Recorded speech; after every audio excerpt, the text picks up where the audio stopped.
Hey, paisans, the time has come. On the air since 2009, the independently produced, non-FCC compliant champ of video game talk podcasting. Here comes Tiger Claw Radio. Here's your host, Critical Failure.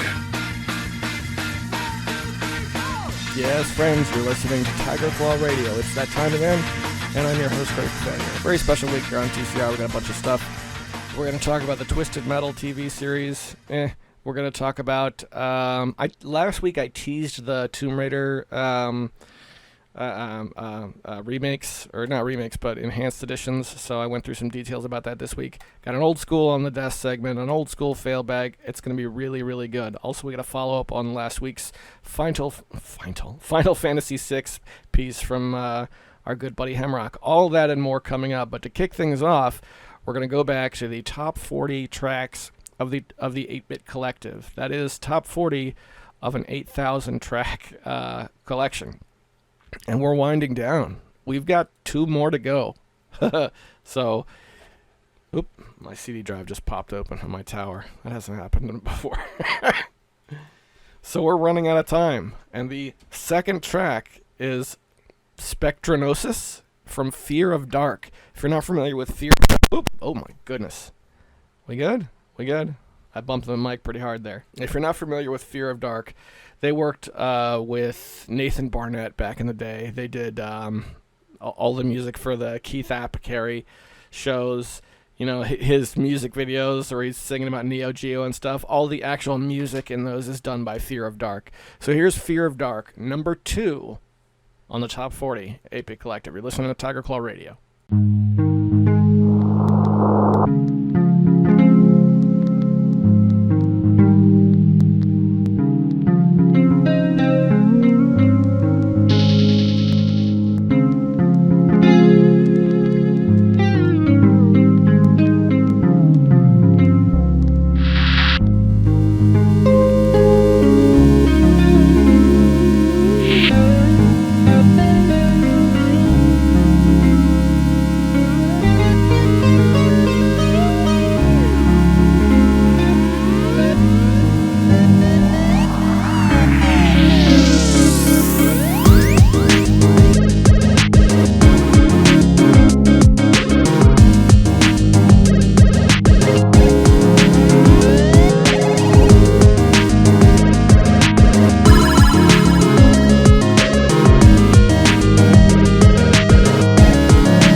So here's something else that happened while TCR was off the air.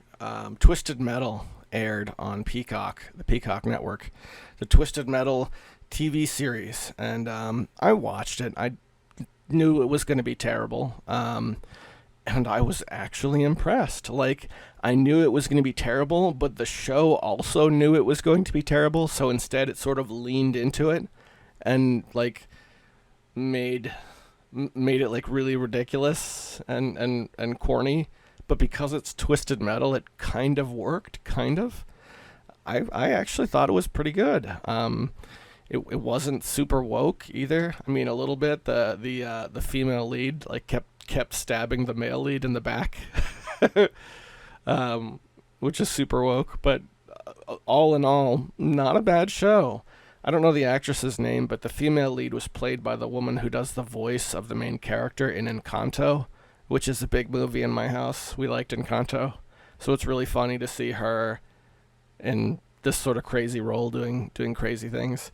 But that's not the reason to watch the show. The reason to watch the show was the act of bringing Sweet Tooth to life. They knocked it out of the park. It was Sweet Tooth was played by two people. It was Samoa Joe, the professional wrestler, who did the on-screen appearance, and then sort of pantomimed everything. And the voiceover was done by Will Arnett from Arrested Development. So it was very much like a Darth Vader kind of thing. And I thought it was cool. It was a very weird show. But I'll also say that it was one that knew the Twisted Metal lore very well. There were drivers that appeared in the show from the game that I didn't recognize until it was over. For example, Hammerhead in the Twisted Metal franchise.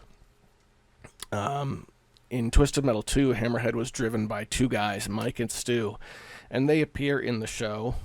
It's disappointing that they weren't actually drivers, but they are there, which is neat. And there's there's an old lady like halfway through the franchise, and then they say goodbye to the old lady. She passes away, and they're like, and sometimes they called her Granny Smash, and that turned out to be the Hammerhead driver from the third game. Little things like that, but it really centered around Roadkill, who in the game was an amnesiac, so that gave them a little bit of wiggle room to mess with that character and not trample all over the really loose lore that surrounds Twisted Metal. I don't know. I really liked it. It was not good. Don't get me wrong. It was awful. But because it was, it leaned into it, and the episodes were only 30 minutes, and there's only 10 of them. So I don't know. It was a fun little show. A couple of things that I found disappointing was that Axel was not in the franchise anywhere. Except in the very last episode where Calypso finally starts talking about the tournament. Calypso isn't in the series at all. He's got a voiceover like halfway through it, and he has a voiceover at the end. And when he's talking about the upcoming tournament, right? He mentions certain drivers that are not anywhere in the show, like Mr. Graham isn't anywhere in the show, and one of them is Axel, which is really neat. I read a little bit about the possibility of a second season, and they're like, the biggest hurdle for a season 2 is bringing Axel to life. If you're not familiar with the Twisted Metal franchise, that's the guy who's like imprisoned in between two giant wheels, and that's the car. It's just a man in open air with his arms stretched out. In the second game, Axel was my main driver because he had a special power that was a lot like... he was Colossus from X-Men. He would just do the... and do like a screen clear shockwave around him, and I liked that special power, so I used him a lot in Twisted Metal 2. So, was it good? No, not at all. I enjoyed it very much so. I enjoyed it enough that I went back and started playing Twisted Metal again after I watched it. I played mostly Twisted Metal 1 on my Amronic RG505, which I enjoyed. Because the last time I tried to play the old Twisted Metal games, those old 3D games, Twisted Metal 1 and 2, they're amazing, but they're early 3D games, so they came with a little bit of input lag. Just play it on natural hardware. It has a little bit of input lag. Not a lot, but a little bit, because that's the best they could do at the time. But going back to it now, I was able to, overlook that. My brain adjusted, which is what it did back in the day. That's why it didn't bother us in the 90s when these games came out, because your brain would adjust to the input lag, and it made it playable. I actually was able to get into it, and I played a good bit of Twisted Metal 1 during my time off. My main character was Outlaw, which was pretty cool. And I wasn't able to play it all the way through because it's a brutal game. It took me a while to remember that the way you beat Twisted Metal 1 and 2 is you have to write down the passwords between each stage, and then when you die, if you use your password to come back, you come back with a full set of lives. It's extraordinarily difficult to beat one of those first two Twisted Metal games without using a password. In Twisted Metal 2, that was the only way you could beat the game with Sweet Tooth. If you played with Sweet Tooth, who, correct me if I'm wrong, I think was unlockable. If you played through with Sweet Tooth, you didn't get passwords. That meant you had one shot, one set of lives to make it all the way through and beat the boss, which was very difficult. It's part of the reason why Sweet Tooth had such a weird ending in Twisted Metal 2. So I went on this Twisted Metal kick. They're great games. It's kind of weird to play them now because I got into Twisted Metal when my brother and I got our PS1. Okay, we got our PS1 with Final Fantasy VII. So for a while it was like single player only. But Twisted Metal 2 was our first real big multiplayer game. My brother and I played Twisted Metal 2 a ton. Played all the way through the campaign with everybody, multiple times. We knew every trick front to back. Oh man, it was so much fun. Those are good games. And you go back and you play it now, and it's tough to see, I think, what we saw then. But part of it was just it being the first real big two-player PlayStation game that I got into, because I got to show off a little bit about what the PlayStation could do. Right? You got to remember, in those days, these early 3D rendered games, like, they were hot. You look back at the PlayStation library now, and it's easy to see that 3D was what was in. Early, low poly 3D was in, but it was in for a reason. We dug it, man. And the Twisted Metal 1 and 2 came out right in that sweet spot when it was still like a really enjoyable thing. So, it got me. You know what I would say? I would say rather than go watch the Twisted Metal show, watch a couple of the highlights on YouTube, and that's pretty much the series. There are a few memorable moments. You can just watch the highlights, and then you're done. You don't have to watch the 5 hours of the entire season.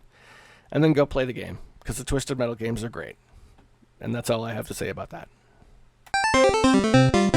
I wanted to talk about this Tomb Raider thing because I kind of teased it last week but never actually gave the details. There is a Steam listing for Tomb Raider 1 through 3. 1, 2, 3, remastered, in a single listing. So not 3 separate games, but one listing containing the 3 games. It's set to unlock February 14th, 2024. Approximately 4 months, according to Steam.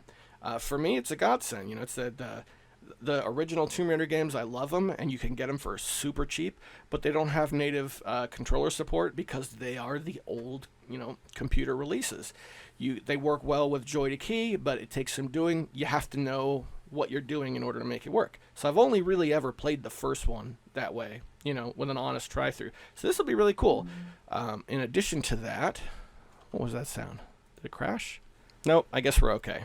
Right, so real quick, in addition to the 3 games, it comes with the Unfinished Business expansion, the Gold Mask expansion, the Lost Artifact expansion. Now, Unfinished Business, I believe I have on a CD-ROM somewhere.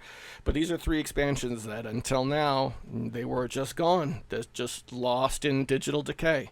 So even if you're not big into the OG Tomb Raider series, it's something that was previously unavailable and now is being made available. And I gotta say, I'm kind of psyched.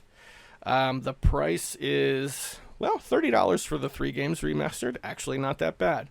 And it's on pre-sale now. I haven't decided what I'm going to do. Typically, I don't like to buy things on pre-sale.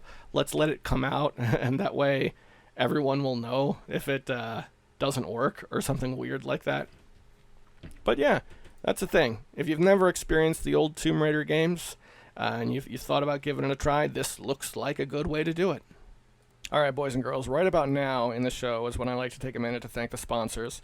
This is a Patreon-sponsored program, and that makes it easy for me to say what I want. So as an old tradition here on TCR, I like to give them a little tip of the hat, a little, a shout-out here on the air. They are EmeraldRangers.com. They are Hemrock, Tecmo Balls, and Durabka. Thank you guys so much, and I hope you're enjoying the party. All right, boys and girls, it's time for On the Desk. Just a quick rundown of what I happen to have on my desk. It keeps me grounded, keeps me talking about different things. And over the past week, I got big into the PS1. Well, this was like 2 weeks ago now. I got big into the PS1, and I changed out the stack of games that's been on my desk forever. And I got a real big stack now, but I'm only going to do the top, add one more, 4 games. The first 2 games are Ridge Racer and Ridge Racer Revolution. That's why I packaged them together as one. Both the Japanese version. Now, I looked at these games, and I was trying to figure out what the difference is. Because I've played the original Ridge Racer some, but for me, that series started with Rage Racer, which I loved. So that would be like Ridge Racer 3. And I'm looking at these, and it looks like Ridge Racer Revolution. They added multiplayer support. Right, the first one is just 1 player. Second one's 2 players. Even supports the system link. You guys remember the system link for the PS1? You could link 2 PlayStations together, almost like almost the same way as a Game Boy, and do multiplayer that way. I only ever got to do that once with Command and Conquer Red Alert, but apparently Ridge Racer Revolution, at least the Japanese version, supported it. So I got those 2 on top of the stack. Right under that, I have the original Gran Turismo, again, Japanese version. Now, this one I have more than 1 copy of, so this particular version is still in the plastic. With Japanese PlayStation games, it's really hit or miss if they're going to be playable, depending on how much is in English and how wordy it is. Gran Turismo is very playable. You can navigate the upgrade screens and purchase all the car parts and everything. The original Gran Turismo, very playable. The thing that got me to not get back into it the last time I played it was the same thing I was talking about earlier when I was talking about Twisted Metal. It's a PlayStation 1 game, early 3D graphics, and at that time, input lag was just commonplace. That's just how it was. And if you play at least the first game, I don't remember if it's the same in the second game, there is some input lag. Now, you're talking about like a hyper-realistic simulation type game. So it took me out of it a little bit. But I still love it. I still want to play it. If they ever remaster the original Gran Turismo somehow so that it's not, you don't have that input lag, I'd be down. The only game I can think of that really got that kind of treatment, and I know there's more, but the one that comes to mind is Vigilante 8. You remember how they remastered that game for the Xbox 360? Oh yeah, butter smooth. I want to see that for the old GTA games. Although that'd be really, really difficult because I can't think of any video game that has more licensing in it than Gran Turismo. Car companies, actual popular artists at the time with limited licensing agreements. Good luck. I'm honestly surprised they were able to get... Oh, wow. Are these on the PSN? That's a really good question. I don't know. I'll have to check it out. But I got Gran Turismo 1 in the stack. I'll probably boot it up once, and that'll be the end of it. And the third game I have is Battle Arena Toshinden 3. Again, Japanese game. This one is in my computer right now, so I'm holding the empty case. And I gotta say, I remember when in the early days of PlayStation, Battle Arena Toshinden being more of a thing than it was historically. Right? If you look back in the history books now of gaming, it's like a funny little franchise that kind of fell by the wayside. But I remember it being around. Like there was a Game Boy port that sucked, but you really only saw that for popular games. And it was a fun early 3D fighting game. When we were just coming out of that era, where I say coming out of that era, but just before that is when like Capcom was really at the top of their game. So the 3D fighting games were like what? You had Tekken, and that was really it. Tekken and Virtua Fighter, and I'm sure there were others, but I remember this at the time standing tall, like right alongside those franchises, and then not so much. So I popped in Battle Arena Toshinden 3 one time over the past couple weeks, and I had a great time with it. I enjoyed it more than I thought I would. To be perfectly honest, I was just making sure I could play PS1 games when I sat the stack down, but it worked beautifully. And if you've never played the Battle Arena Toshinden franchise, they're good games. I see them going for dirt cheap all the time, especially if you have one of those little handhelds that can play PS1 games. Get yourself a copy of Battle Arena Toshinden, one of the 3 games. Rip it, get it on your machine. I really, really like 3, but I'll say this. Battle Arena Toshinden 2 has a full motion video introduction that still makes me laugh today. So there you go. So that's what's on the desk for this week. Yep. I will take these 4 games, and I'll put them on the bottom of the stack, and we'll see what's going on next week. Okay, so let's talk about Final Fantasy. So last week, Hemrock came in with the number 2 spot on his top 8 of the first 8, and number 2 was Final Fantasy 6, or Final Fantasy 3 as we got it here in the United States back in the day. So, since I knew he was taking a break before doing the final entry in that series, I picked up that game and started playing it. I don't remember ever playing it before, so it was a first for me. I wanted to experience it the way everyone else did back in the day, so I went as vanilla as could be. I got the Super Nintendo game, and I'm playing it on the Anbernic RG280V. It's the little Game Boy-like one that Anbernic made a while back. And again, no patches, no ROM hacks, nothing like that, which was tempting because on the patch scene for that game, there's a lot of uncensored patches and there's a lot of relocalizations. That's a really popular thing for people to do.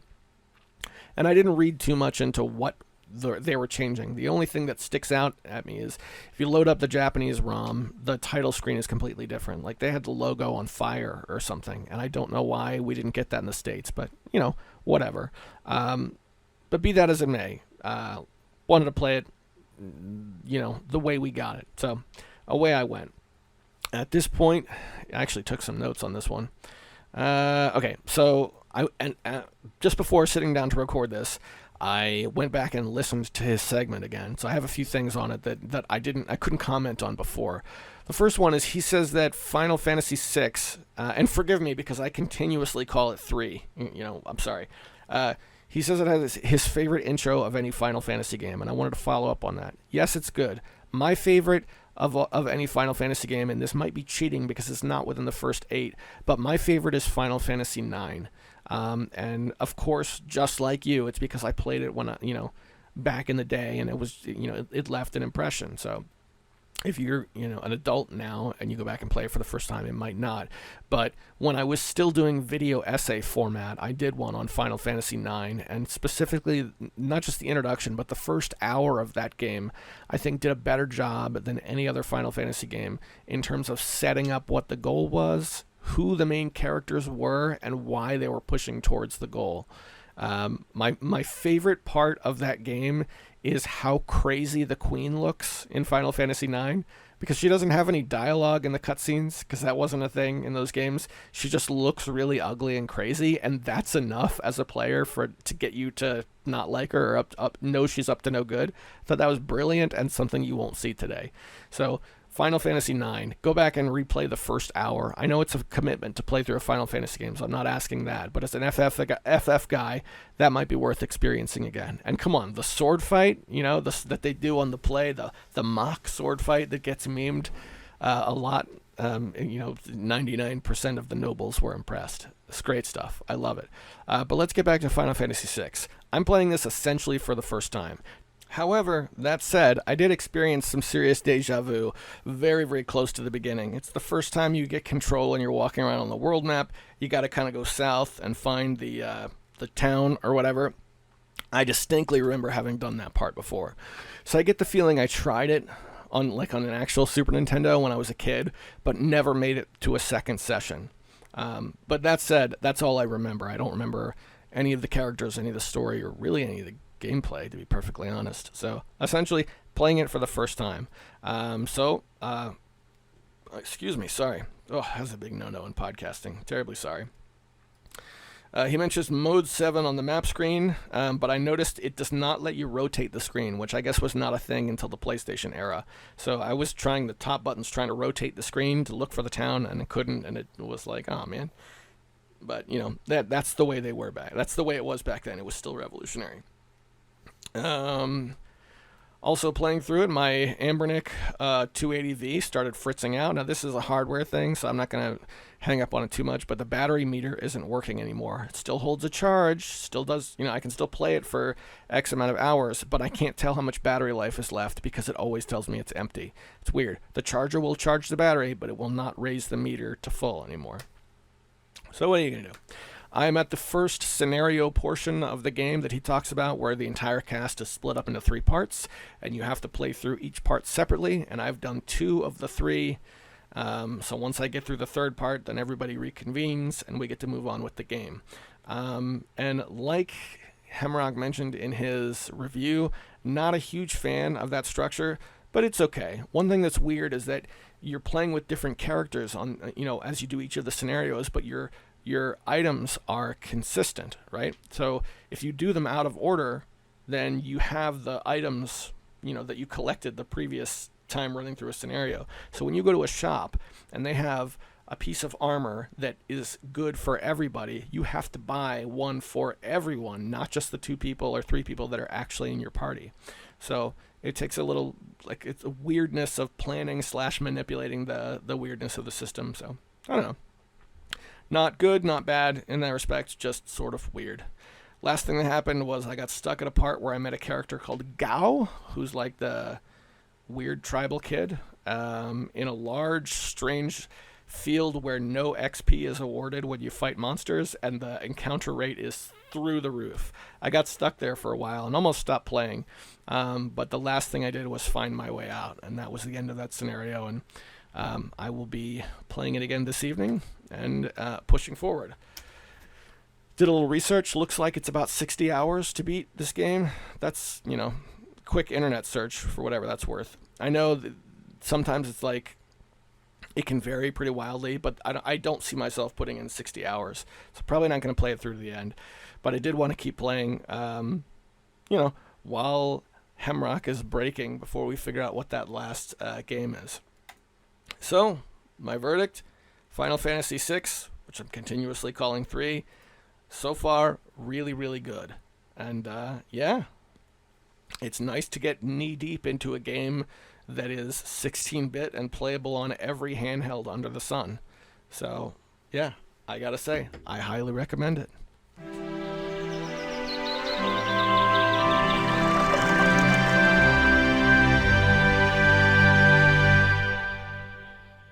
All right, boys and girls, let's do an old school fail bag, a real brief one. This is basically how I started the show back in 2009. Nobody was writing in, so I just got posts off the internet and read them as if they were. And it was a good way to, give me some diverse topics. So let's hit the boards and see what's up. The first one says, "Hey CF, why is the TurboGrafx-16 so beloved while the 3DO is considered just a curiosity? They're both overpriced systems. They both have games with sexy graphics but basic gameplay, and their libraries contain a small handful of great games and a lot of passable garbage ones. Is it because this one has the mystique of being a Japanese system?" Honestly, when I think of the two, that's exactly what I think it is. Not just that it's a Japanese system, but that there were games that people liked, particularly shooters, that we didn't get in the States. And honestly, I'm not, I'm stepping outside of my wheelhouse, so correct me if I'm wrong, but I can't think of a single good 3DO game. And I was coming down at some of the other responses, and one person says that 3DO's best games were ports. If any of those big titles like Myst had been exclusives or originals, then the 3DO would have been remembered well. And you know what? That sounds like a reasonable thing. Myst was celebrated as the world's most popular CD-ROM game. So it already had its successful run by the time it hit the 3DO. And that was this guy, when this guy talks about the 3DO, that's the first game that came to mind, was Myst. So I don't know. I don't know. I would argue that both of those systems have a very small place in history. But yeah, you're right. TurboGrafx 16 is more respected in these circles. Like I can think of Bonk's Revenge, on the TG16. I can't think of anything for the 3DO. That's just me. All right, here's another one. Hey, CF, speaking of Final Fantasy III, before I kill Kefka, I always ensure that Terra has the ability to kill him in a single turn, consisting of 8 blows, morph plus offering plus Genji glove plus suitable weapons plus sufficient strength, and that she's equipped with her father's remains when she does so. Smiley face. All right, that seems a little overkill to me, but I appreciated this one because that tells me that the game is winnable. And it's encouragement for me to push forward.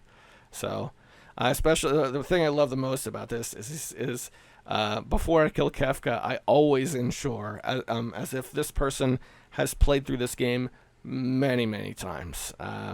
So yeah, and so far it's a game that warrants, several playthroughs. And there you go. That's a quick look at the fail bag. Just a couple of comments from far in the internet to see what people are talking about. All right, it seems like a weird time to bring this up, but I acquired something really awesome over the last week. And you know what? Not just awesome. I acquired something life-changing over the last week. It's called walking pneumonia, which I've never acquired before, and it was quite an IRL power-up, I must say. Don't worry, I'm fine.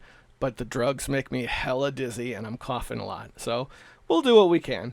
As you could probably tell, most of this week's show was recorded in pieces over the last couple days, and I don't think I assembled them in the correct order.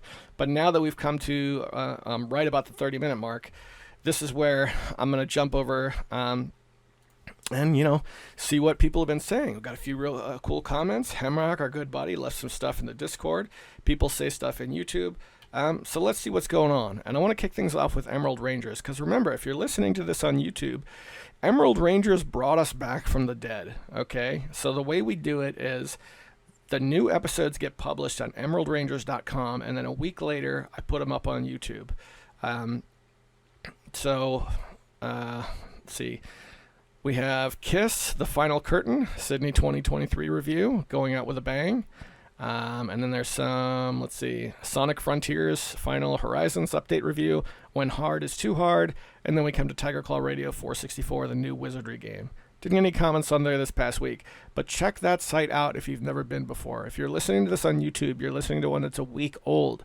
Also, I put out the YouTube one and the Emerald Rangers one at the same time. That means if you just saw this pop up in your feed, go there now, because I'm probably right at the top of the page or in the first, couple of posts or something. All right. That said, let's ship back to Discord, and I mentioned this to just in passing to Alex Swingle a couple of months back, but I think it really rings true. If you're in my age group, you might remember back in what would the good time period be? Like late 90s, early 2000s, right? When people were making their own websites really for the first time, and by that I mean like regular people. I'm not talking about the .com bubble, that sort of thing. I'm talking about like GeoCities pages, and kids in high school were learning HTML, and they were making these little static HTML web page, home pages for themselves. Discord is I think the modern example of that. Everybody has their own Discord, much in the same way that everybody had their own website back then. And I remember back then, I really liked going to the websites that were run by my friends. I thought it was really cool. That was back when B-Scene counters, like web hit counters, were popular, and guest books were popular. Those are good times. So come on down to the Tiger Claw Media Discord if you've never been. I do enjoy checking this daily. All right, so in the Failbag channel, let's see what we got. Last week, I want to say last week, but he probably posted it earlier than that. We talked about it last week. All the Game Boy stuff dropped. There was a bunch of Game Boy releases over on itch.io. Some physical games you could play. There was the Powerball game, which I actually really enjoyed. However, immediately after recording that is when I dug into Final Fantasy VI, or 3 as I've been calling it. So I never touched any of that again. I just put it aside and focused on Final Fantasy. But he's got a couple of more posts. We have this going on.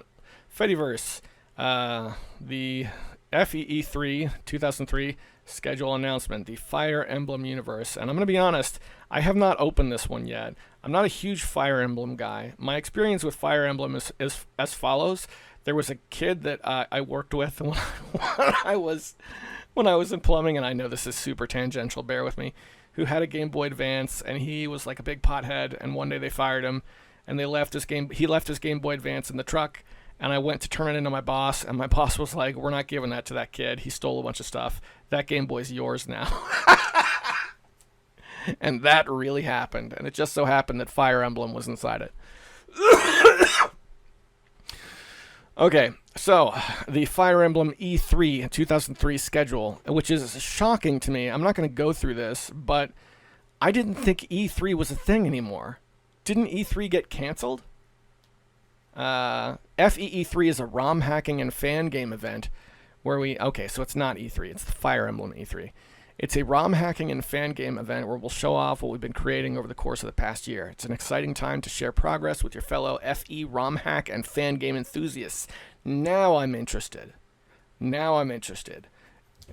People making passion projects that you can download and play on your emulation machines. Now you got me. So head over to the Discord. There's a link. You can check that out. And before I reach the next one, that reminds me, the Evercade. You guys know the Evercade? It's that it came in the wave of emulation machines, but it's not an emulation machine. They sell actual cartridges. The cartridges are actually licensed, so it's an actual authentic system like we used to have. It's Evercade. We know that Hemrock is a big fan of the Evercade. I haven't had the chance to get him on yet, but Retro Kaiser also got an Evercade and really likes it. I wasn't going to get one. But here's something I just found out that is making me change my mind, okay? So they made that handheld that plays the Evercade games. It's a lot cheaper, right? I think it's like $60. Well, Capcom made one as well, but it's not strictly an Evercade. You look at it at first glance, and it's a dedicated handheld that runs 4 Capcom games, and I couldn't tell you off the top of my head what they were, but it's worth looking up. And it just so happens to also have an Evercade slot. And then I looked at this thing and I'm like, wait a minute, that's just a blue version of the handheld Evercade with a couple of games on it. And I'm not talking about a ripped off Pirate Jag.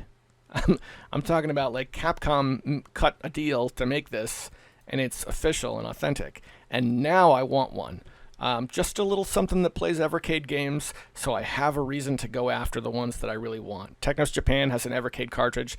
Interplay has an Evercade cartridge. I don't want to collect all of them, but there's a couple that I really would like to own. And then if I had a couple of cartridges, who knows, down the line I might get me a console or not. But I think what's much more likely is hopefully I can play one at Tiger Fest and just bring my carts along. But that's the thing. Hang on a second. I'm going to look up this Evercade handheld thing. Yeah, here we go. I got the Evercade website up. It's not just Capcom. Taito has one as well. Capcom is coming built into Evercade EXP. And it's a nice list. We're looking at 1942, 43, and 44. Bionic Commando, Captain Commando, Commando, Final Fight, Forgotten Worlds, Ghosts and Ghouls, Legendary Wings, Mercs, Street Fighter 2, Hyper Fighting Arcade Edition, Strider, Vulgus, Mega Man, Mega Man 2, Mega Man X, Breath of Fire. Few things on here. Breath of Fire is on my playthrough list and has been for a while. This might not be a bad way to do it. I really like the 1942 series. I don't know if I would buy hardware again just for those because I have them in like the Capcom arcade thing that's on Steam. But that's a pretty jolly set of games. That's one of my big problems with Evercade was that you pay $100 for the console. Again, this is cheaper than that, $60. You also have to buy a game on top of that, and then you have one game to play, or one cartridge to play, which usually has a couple of games on it, which is the way it used to be, but it's not the way it has to be now. So that's what got me to stop. But this, having this pack of games built in, might be enough Might be enough to get me to make the jump, especially since I've almost completed buying the replacement Panzer. I think by the time Christmas rolls around, if this is still on the market, I don't know. I think I might be an Evercade guy. All right, I'm going to put this link in the Failbag channel because Evercade thing. Because I didn't hear about this from Hemrock, and that tells me Hemrock doesn't know about it yet, because he would be sounding the alarms, I think, about this. He's an Evercade guy through and through. And we come to one more link. He says, legit free ROM for a Zelda-esque Game Boy game. Crunchyroll presents Heim's Quest. Let's pop it open and take a look. Oh, this is actually on Crunchyroll.com. Pre-order for Game Boy. All right. Well, if you want the Game Boy physical cartridge, it looks like they have it for $44.99, free U.S. shipping over $50. So, I don't know, around about $50. $44.99 plus whatever they want for shipping. It looks like you can play the browser game. I don't see... Excuse me. If you're experiencing issues with the web experience, please try a different browser or download the ROM below. There is a ROM you can download. Pre-orders for the physical cartridge have closed, but you can still download the ROM free today. Yeah, it is free. That's awesome. Heim's Quest. I am downloading it now because free and because I actually play these things. A lot of the lower end systems, if you've got a lower end emulation system, you know, like if you don't want to make the jump into these big fancy Steam Decks, but you won't want to get yourself a V90, man. I saw the V90 on sale for less than $30. It went sub $30. Granted, that was on AliExpress, but the Game Boy library, even all by itself, has a lot to explore, man.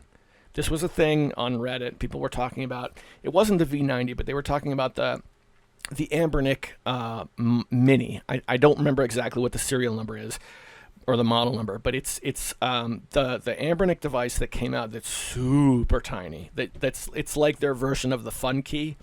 And the problem with this device is it has a 1:1 aspect ratio screen. That's on top of it being really small. So there's very little that you can actually play on it, not because of the hardware, because it runs a lot.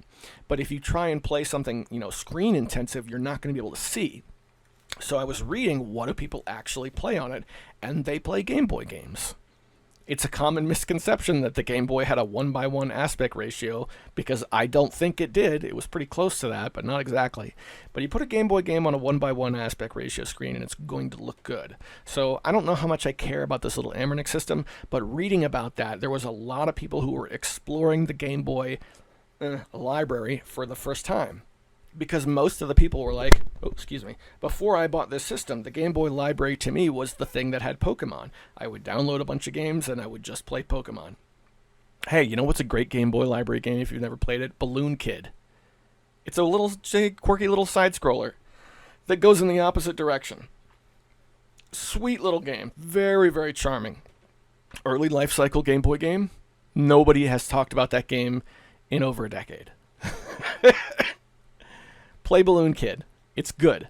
And there's a lot of games like that. I would like to do a Game Boy special in the near future, but I don't have a lot of stuff locked and loaded. So if I tried to do, I'd be shooting from the hip, which is something I'm trying to avoid these days. But Heim's Quest is a thing. There's a link to this site on the Failbag channel. And yeah, the ROM appears to be free. Haven't played it, so I don't know if it's good or not. But big props to Hemrock for pointing it out. Thanks, man. All right. That is the extent of what is on the Failbag channel on Discord. So let's do the last thing, and we're going to go to YouTube. And one of the things that stunts TCR coming out is whenever I do the Failbag and I go to YouTube looking for the channel, for the comments, the smart thing to do is pause the recording. Pause the recording so that I can open up the studio and get the comments, so you don't have to sit there and listen to it load. But every single time I do that, what ends up happening is I get distracted by a thumbnail because ADHD, and production gets delayed by an hour. And this show has to be completed in the next 60 minutes, so I cannot do that. Hence, I'm talking through it this time. All right, we just put up the Battle Arena Toshinden 3 gameplay. That went up yesterday. I think there was a couple of interesting things on that. First and foremost, Alex Swingle, Let's see. He says, that thumbnail is an instant like, Dr. David Schultz. A familian using tonfas? Count me in. So the David Schultz thing, if you're not a professional wrestling guy, Dr. D was a wrestler in, help me out, Alex, was this the 80s? It was just before kayfabe broke, so I want to say late 80s, but correct me on that. He's the guy who slapped the reporter. There was a reporter who was like, what do you think about all this being fake? And he said, and he slapped the reporter right in the face and said, hey, that's an open hand slap. That's legal in my business. Is that fake? And of course, there were legal repercussions, and it was terrible, and it ruined his career or whatever, but it's a big deal in wrestling history. It's a thing. Dr. David Schultz was a guy, and he's posting that because in the thumbnail, the two fighters in the game are called David and Schultz by coincidence. Thought that was funny. Death Adder says, oh wow, I didn't know Swingle drank. Not even sure if I played Bat 2 or 3, but the first one I have very fond memories of. Like most 3D games, I like the lady with the whip, if you catch my drift. Yeah, man, 100%. We all, I don't think any game perfected that character archetype quite like the Soul Calibur franchise, right? Ivy, am I right? Soul Calibur 2 is a version of Ivy for the win. And let's go back a little bit. Desmond put one, oh wow, just in the last day or so. Half an hour through, he says, I've been preferring wired controllers more lately as well. A few problems that I don't like about wireless is the time it takes to sync them. Sometimes the battery's dying super fast, and random disconnects or lag, like you said. And, you mentioned something there that's, I think, big for me that I forgot to talk about, was the time it takes to sync a controller. I swap my hardware around a lot. So if you're, using a Bluetooth controller, it's kind of got to be the controller for the thing that you sync it to, because it takes unreasonably long to keep syncing and resyncing controllers and moving them around. That's one of the things I really like about wired controllers that I didn't talk about. So it's cool that you mentioned that. But yeah, it's you hit the nail right on the head. The last time I tried to use a wireless controller, not counting the Wii because it's just set up that way, it turned out I have a little set-top box PC downstairs, and it turned out I was sitting too far away from it, so it wasn't reading, and I just gave up and did something else. What else we got? If I scroll back a little bit, this is kind of a weird one. This isn't like something for the show, but I have a Janitor Joe video from several years back. I was just making videos about obscure DOS games from my youth, and one of them was Janitor Joe, which is a DOS game from 1984. We knew those games by their executable file name, so in my head I always called it Jump Joe, because launching it was jumpjoe.exe. And this guy says, I remember this, I've been trying to find it referenced somewhere for years.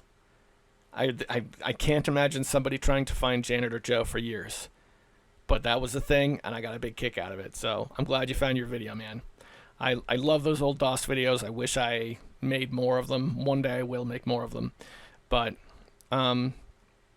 DOS is quite the treasure trove as well. I mean, I was gushing earlier about the Game Boy library. DOS library is exactly the same. Even now that, a lot of what we remember from the DOS library has become commercial software again, re-released legally. It's not like it was, in the 2000s where abandonware was like, but even now with what's left, there's still amazing things to discover. Janitor Joe is not one of those amazing things, but it is what it is. And I think if I scroll back a little bit, that is the extent of my TCR comments. Oh, wait. Uncheck haven't responded to. Yeah, we got a couple of people in Battle Arena Toshinden. The story said he succeeded in borrowing 50 yen of milk. Right, he's talking about in the Battle Arena Toshinden video, it ends with a screen scroll of Japanese text. And I got on after I recorded that, I got on my phone and I pointed it at the screen with Google Translate on, and I got to read like a rough translation. Google Translate is hilarious. I think that would be a great video if I just got all the endings of the Battle Arena Toshinden 3 characters, and I read off what my phone said they were reading, because it's definitely broken. Yeah, and I think, how are we doing now? That is 51 minutes. All right. And that, boys and girls, is the show. Thanks for listening to Tiger Claw Radio.